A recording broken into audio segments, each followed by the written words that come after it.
Welcome back to my channel Amrit की पाठशाला। तो आज की इस वीडियो में हम लोग पढ़ेंगे class 10th chapter first maths का, जो कि है रियल नंबर।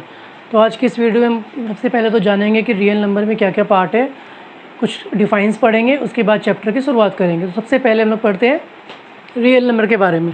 तो यहाँ पर हम लोग स्टार्ट करेंगे रियल नंबर से। तो रियल नंबर क्या होता है? तो those number whose square root are non negative are called real number. वो सारे नंबर जिनके स्क्वायर रूट नॉन नेगेटिव आते हैं उनको हम लोग कहते हैं रियल नंबर। फॉर एग्जांपल √4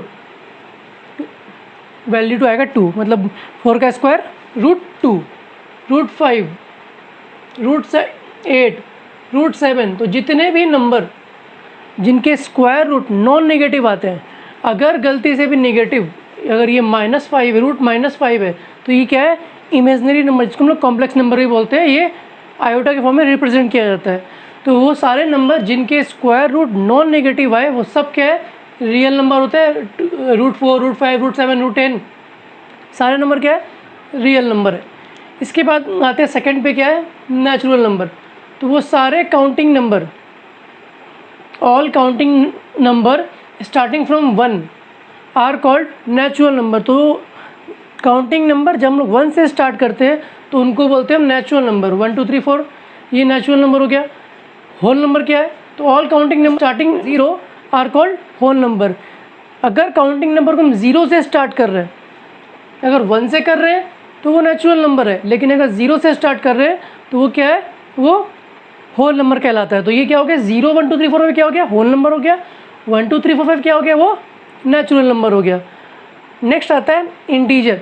तो जो कलेक्शन है होल नंबर का, the collection of whole number and negative of natural number, मतलब कि जब नेगेटिव वैल्यू -2, -3, -4, -5 ये सारे वैल्यू इंक्लूडिंग 0, तो माइनस अगर यहाँ लिखा जाए कि -2, -1, 0, 1 2 3, तो सारे क्या हो गया?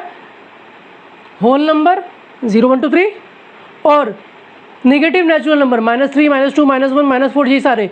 तो ये माइनस से लेके प्लस तक इंक्लूडिंग 0, उनको हम बोलते हैं इंटीजर्स। 0 क्या है? नॉन नेगेटिव इंटीजर है। -2 क्या है? नेगेटिव इंटीजर है। और 2 क्या है? पॉजिटिव इंटीजर है। नेक्स्ट है रेशनल नंबर। रेशनल नंबर क्या होता है? Number that can be written in the form of p/q। कोई भी नंबर जो p/q के फॉर्म में लिखा जाए, जहाँ पे q नॉट इक्वल टू 0, उसको हम लोग बोलते हैं रेशनल नंबर। जैसे एग्जांपल के लिए 1/2, 5/4, 12/6। तो ये क्या है? p/q के फॉर्म में लिखा हुआ है और q 0 के इक्वल नहीं है। तो वो all those number that can be written in the form of p/q where q is not equal to 0 is called rational number. इसके बाद अगर नेक्स्ट बात करते हैं,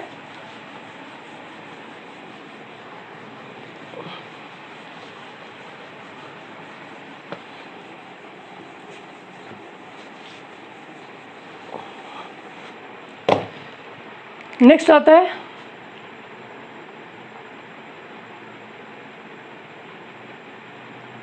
इरेशनल नंबर। अगर इसकी बिल्कुल सिंपल डिफाइन के बारे में बात करें, तो all those number which can not be written, numbers which can not B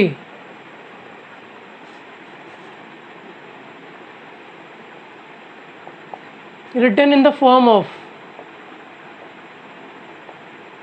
p/q are called irrational number। ये तो बिल्कुल बेसिक्स डिफाइन हो गई। एक और डिफाइन क्या होती है कि ऑल दोज नंबर, या वो सारे नंबर जो नॉन टर्मिनेटिंग हो एंड नॉन रिपीटिंग हो।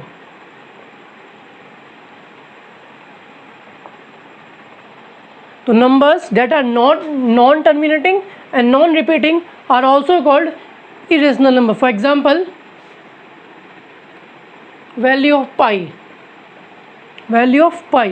So value of pi is 22/7 and also 3.1452 dash dash dash। यहाँ पे अगर देखिए तो 22/7 जो वैल्यू है पाई की, जो ये जो वैल्यू है ये तो रेशनल नंबर है। और पाए कि ये जो वैल्यू है यहाँ पे क्या है, डेसिमल के बाद ये ना ही रिपीट कर रहा है, मतलब ये सारे वैल्यू अलग अलग आ रहे हैं, और ना ही ये रुक रहा है, ना ही टर्मिनेट कर रहा है। तो जो नंबर नॉन टर्मिनेटिंग हो, नॉन रिपीटिंग हो, उसको क्या बोलते हैं, इरेशनल नंबर। तो पाई कि ये वाली वैल्यू रेशनल नंबर है और ये वाली वैल्यू क्या है, इरेशनल नंबर। एग्जाम में MCQ में 1 नंबर में ही पूछी जाती है। तो ये हो गया इरेशनल नंबर।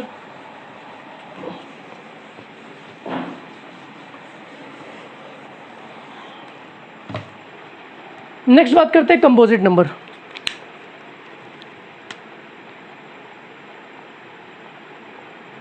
ये सारे बेसिक्स से जो चैप्टर स्टार्ट करने से पहले आप लोगों को मालूम होना चाहिए, इसलिए ये बता रहा हूँ सारा, और कई लोगों को ये मालूम भी होगा। कंपोजिट नंबर क्या होता है, a number having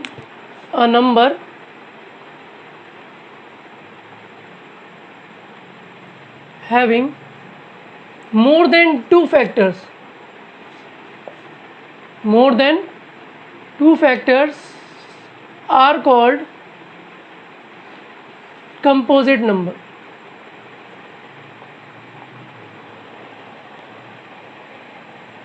Are called composite number.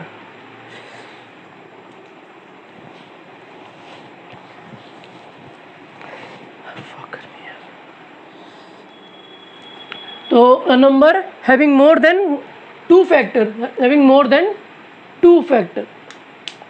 are called composite number.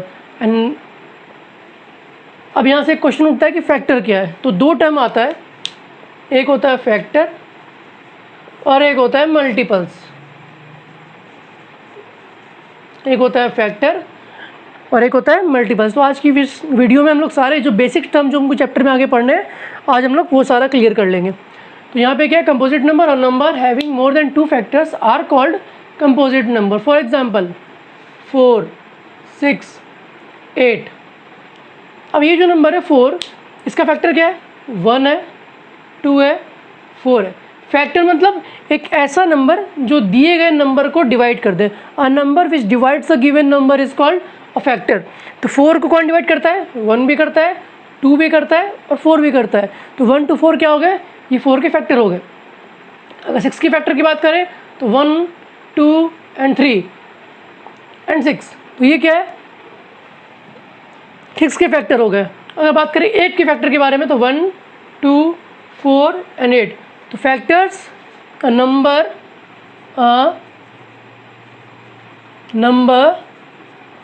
which divides the given number,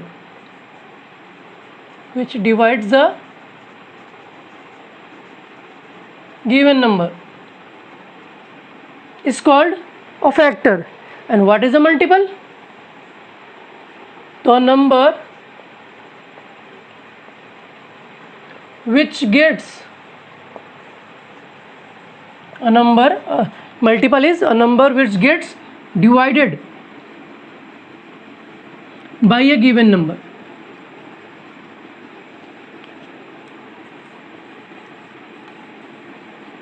The basic difference here is that factor वो होता है जो नंबर, जो भी गिवन नंबर उसको डिवाइड कर दे। मल्टीपल वो होता है जो दिए गए नंबर से डिवाइड हो जाए। फॉर एग्जांपल अगर लिखना हो कि 3 का मल्टीपल क्या है,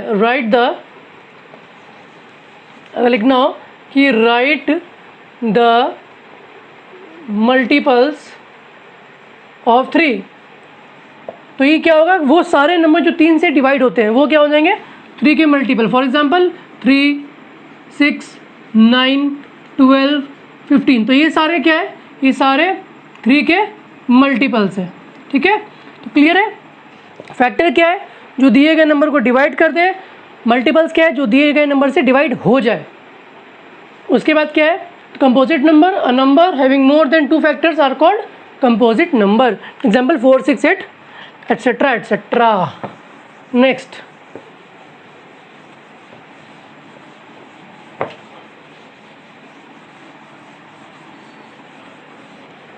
हम लोग पढ़ेंगे प्रॉपर्टीज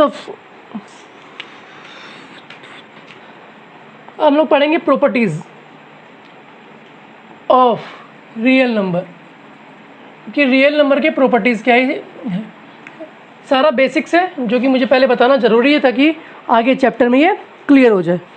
तो पहला क्या है, पहला है प्रॉपर्टीज़ ऑफ रियल नंबर में पहला पॉइंट आता है कम्यूटेटिव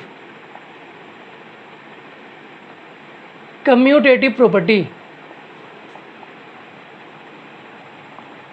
अब ये क्या है, तो कम्यूटेटिव प्रॉपर्टी क्या होती है कि अगर a प्लस बी लिखो या b प्लस ए लिखो, दोनों क्या है, इक्वल है, इसी को बोलते हैं commutative property. For example 1 plus 2 या 2 प्लस 1 दोनों क्या आएगा, 3 इक्वल टू 3, तो इसी को बोलते हैं कम्यूटेटिव प्रॉपर्टी।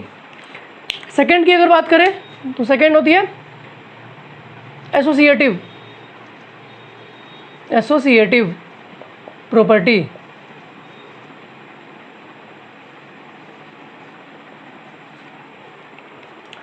अब ये क्या है, तो अगर a plus B plus C is equal to a plus B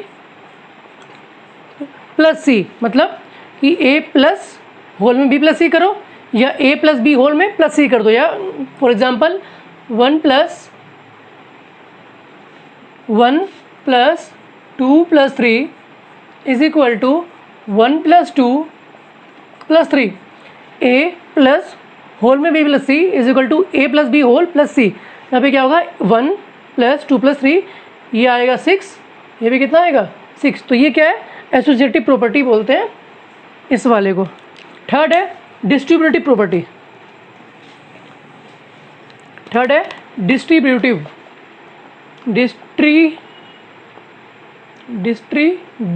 property.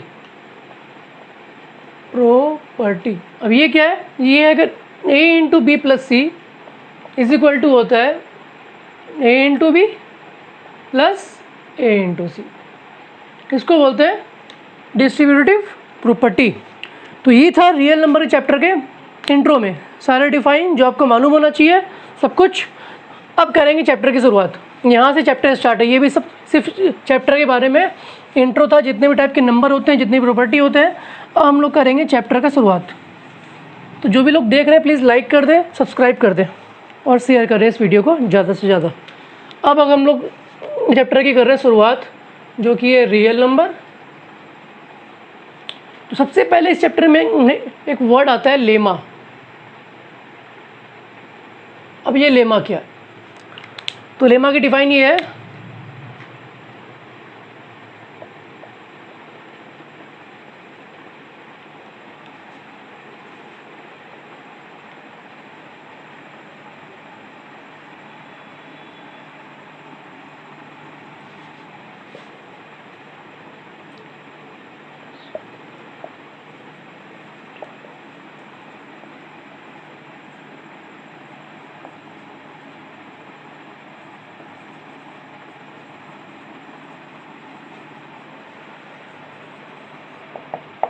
तो लेमा क्या है, अ नंबर विच इज़, या सॉरी नॉट नंबर, स्टेटमेंट। तो लेमा क्या है, a statement which is already proven and is use to prove another statement. मतलब एक ऐसा स्टेटमेंट जो पहले से ही प्रूव हो चुका है और हम लोग उस प्रूवन स्टेटमेंट को यूज़ करके क्या करते हैं, दूसरे स्टेटमेंट्स को अगर हम लोग प्रूव करते हैं, मतलब इस लेमा की मदद से हम लोग क्या करते हैं, दूसरे स्टेटमेंट को प्रूफ करने में यूज़ करते हैं, तो उसको बोलते हैं एक लेमा। तो लेमा क्या है, lemma is a statement. Lemma एक स्टेटमेंट है जो पहले से प्रूव्ड है, जिसको हम लोग यूज़ करके दूसरे स्टेटमेंट को, जो भी स्टेटमेंट है उसको हम लोग प्रूफ करने में यूज़ किया जाता है। तो सबसे पहले आता है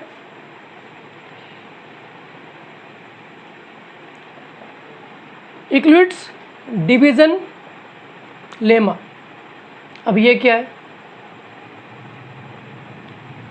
तो ये बोलता है कि when A positive integer a and b, या for a positive integer a and b, for a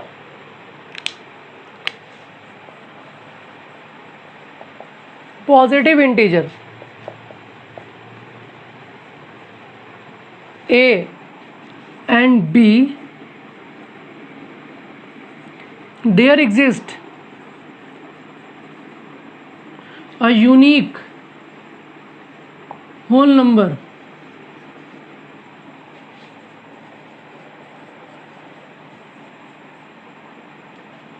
P and Q such that,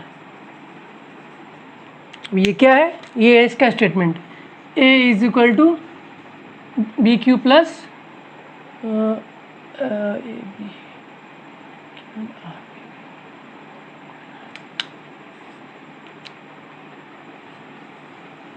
तो ये क्या है, इक्लूड डिविजन लेमा। ये क्या बोलता है, पॉजिटिव इंटीजर, अगर कोई पॉजिटिव इंटीजर ए और बी, तो उस ए और बी के लिए एक यूनिक होल नंबर एग्जिस्ट करता है क्यू और आर। और वो कैसे करता है, तो उस ए बी क्यू और आर का एक रिलेशन है।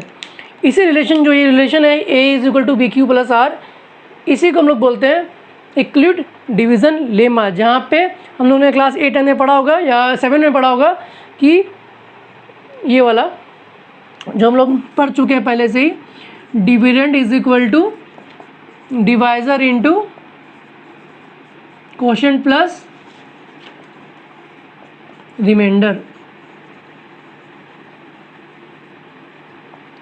तो ये अगर हम देखें, इससे कंपेयर करें, तो ये क्या है, ए डिविडेंड है, बी डिवाइजर है, क्यू क्वोशेंट है, और आर क्या होता है, रिमाइंडर। जहाँ पे आर की वैल्यू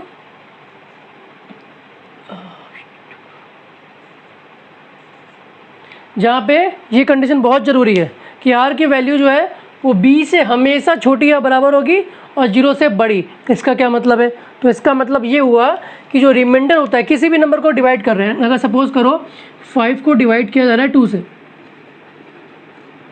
तो जो रिमाइंडर जो होता है, remainder is always less than the divisor. कि जो रिमाइंडर है वो हमेशा, remainder is always less than the divisor, remainder हमेशा डिवाइजर से छोटा होता है। ये एक पॉइंट दिमाग में रखना।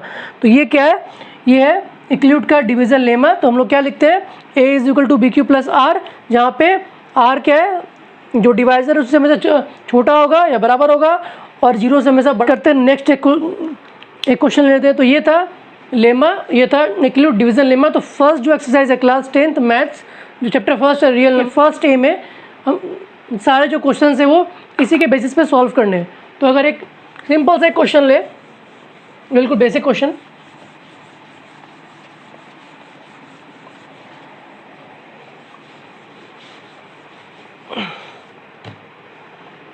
तो अगर दिया हुआ है किसी क्वेश्चन में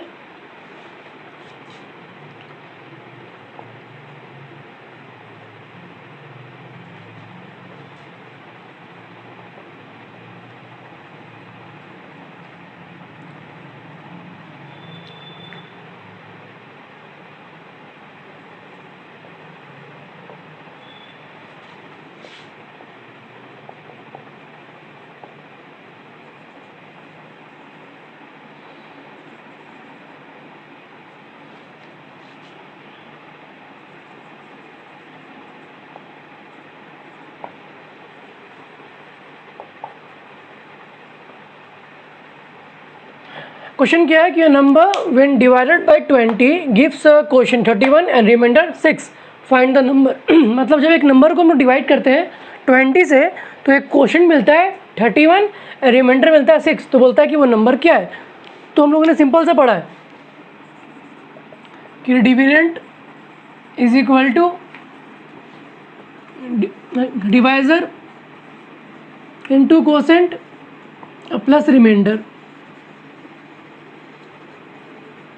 तो सिंपल सा वो नंबर क्या मान लेंगे, डिविडेंड है।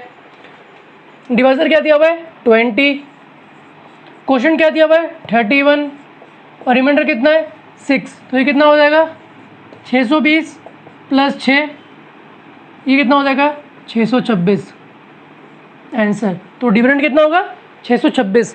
अगर सेम क्वेश्चन में लिख दे कि number when divided by 20 gives question 31 and remainder 6, find the number using Euclid division lemma, तो हम लोग ये यूज़ नहीं करेंगे। तो हम लोग यूज़ करना पड़ेगा A is equal to B Q plus R. तो ये स्टेटमेंट लिख के फिर सॉल्व करना पड़ेगा। तो ए इज इक्वल टू क्या हो जाएगा 20 into 31 plus 6 is equal to 626 answer. ठीक है, अब नेक्स्ट बात करते हैं। तो ये था इस इक्लूड डिवीजन लेमा पे एक बेसिक सा बिल्कुल सिंपल सा क्वेश्चन।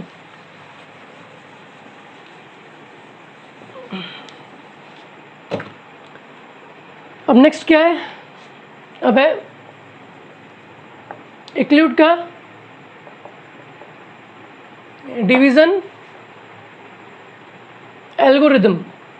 अब ये क्या है, इक्लूड डिवीजन लेमा था, अब ये है इक्लूड डिवीजन एल्गोरिदम। अब ये क्या है, तो ये है कि जब हम किसी नंबर ए और बी का एचसीएफ निकालते हैं जहाँ पे ए बी से बड़ा होता है, ए और बी का एचसीएफ निकालते हैं जहाँ पे ए बी से बड़ा होता है, तो केस सबसे पहले क्या है, स्टेप वन क्या है कि हम क्या करते हैं, ए को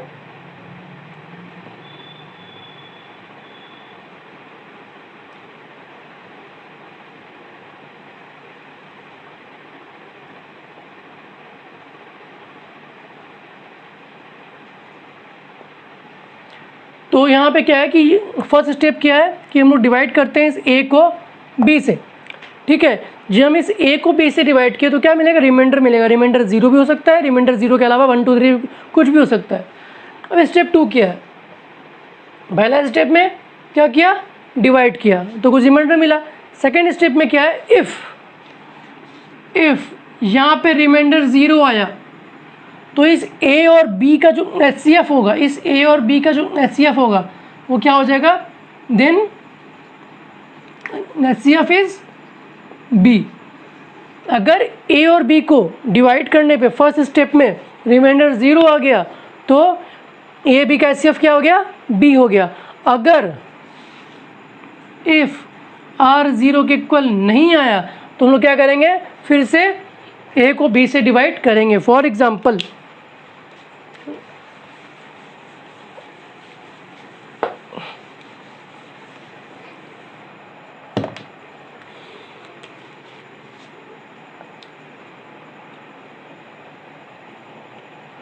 ट्वेंटी 25 और 180 का अगर एचसीएफ निकालना हो, अगर लिख दे find the HCF of 25 and 180 using Euclid division algorithm. ये लेमा नहीं है, ये एल्गोरिदम है। तो क्या था, फर्स्ट स्टेप क्या था कि डिवाइड करना है, तो 180 को 25 से डिवाइड करते हैं। एचसीएफ निकालने जो सिंपल स्टेप है वही करेंगे। तो कितना हो जाएगा, 7 बार में जाएगा 175, ये कितना आ गया 5। यहाँ पे रिमाइंडर 0 नहीं आया, अगर रिमाइंडर 0 आता तो ये आंसर होता है, लेकिन ये रिमाइंडर 0 नहीं आया तो आगे फिर क्या करेंगे, फिर इस रिमाइंडर से इस डिवाइज़र को डिवाइड करते हैं। यही प्रोसेस है एचसीएफ का। कितना आ गया 25, ये कैंसिल हो गया। तो जिस स्टेप पे ये फाइनली रिमाइंडर 0 हो जाए तो वो जो वैल्यू होता है वही इसका आंसर होता है। तो 25, तो इस 25 का और 180 का दोनों का एचसीएफ कितना आ गया 5। अब ये तो सिंपल था, तो आखिर ये क्या है, तो ये क्या कहता है, जो इक्लूड का डिवीज़न एल्गोरिथम में वो बोलता है ये रूल के अकॉर्डिंग कि हर स्टेप में हम लोग को वेरीफाई करना होता है क्या, dividend equal to divisor into quotient plus remainder. कब तक, जब तक रिमाइंडर 0 ना हो जाए। तो अगर फर्स्ट केस देखें, तो अगर फर्स्ट स्टेप फर्स्ट की बात करें तो स्टेप फर्स्ट क्या है कि 180 is equal to 25 into 7 plus 5। Remainder 0 नहीं हुआ तो सेकेंड स्टेप करना पड़ा, ये था सेकेंड स्टेप। स्टेप सेकेंड क्या है कि कहाँ गया, 25 is equal to 5 into 5 plus 0। तो जिस स्टेप में रिमाइंडर 0 हो जाए, जिस स्टेप में रिमाइंडर 0 हो जाए, उस स्टेप का जो डिवाइज़र है, उस स्टेप का जो डिवाइज़र है वो क्या होता है, वही होता है एचसीएफ। अगर ये 3 स्टेप 4 स्टेप तक भी 0 नहीं आता तो हम 4 स्टेप 5 स्टेप जहाँ तक होता है वहाँ तक करते हो। जिस स्टेप में 0 रिमाइंडर आ जाएगा वही उसी स्टेप का जो डिवाइज़र है वो कहलाएगा एचसीएफ। तो ये था सिंपल सा बेसिक। और ये चैप्टर का जो थे वो था, पहला क्या पढ़ा, पहला हम लोगों ने पढ़ा यूक्लिड डिवीजन लेमा, और सेकंड क्या पढ़ा, यूक्लिड डिवीजन एल्गोरिदम। अब आगे इसमें जो बहुत सारे पार्ट पढ़ने हैं कि प्रूफ करना है कि 2m+1 और 2m+3 ये ऑल इंटीजर, ये भी ऑल इंटीजर, या दे देगा 2m, प्रूफ डैट या सो डैट कि 2m इज़ ये 2m जो है वो इवन पॉजिटिव इंटीजर का फॉर्म है, 2m+1 जो है और पॉजिटिव इंटीजर का फॉर्म है, 2m+3 और पॉजिटिव इंटीजर का फॉर्म है। फिर सेम ऐसे क्वेश्चन है 4m+1, 4m+3, फिर है 6m+1, 6m+3। तो ये सारे जो है हम लोग नेक्स्ट जो इस वीडियो का पार्ट आएगा, फर्स्ट पार्ट था, नेक्स्ट वीडियो में सेकंड पार्ट आएगा। तो ये जो भी 4-5 पार्ट में पूरे चैप्टर का वीडियो बटेगा, जो कि अभी लंबा चलेगा। तो जो भी लोग देख रहे हैं प्लीज़ इस चैनल को सब्सक्राइब करें, लाइक करें और शेयर करें, ताकि ज़्यादा से ज़्यादा आपको ये हेल्प कर सके ये वीडियो। तो थैंक यू, और आगे जो भी पार्ट आएंगे उसके लिए आप वेट करें, नेक्स्ट डेज़ में वो सारे वीडियोज़ आ जाएंगे। Thank you so much.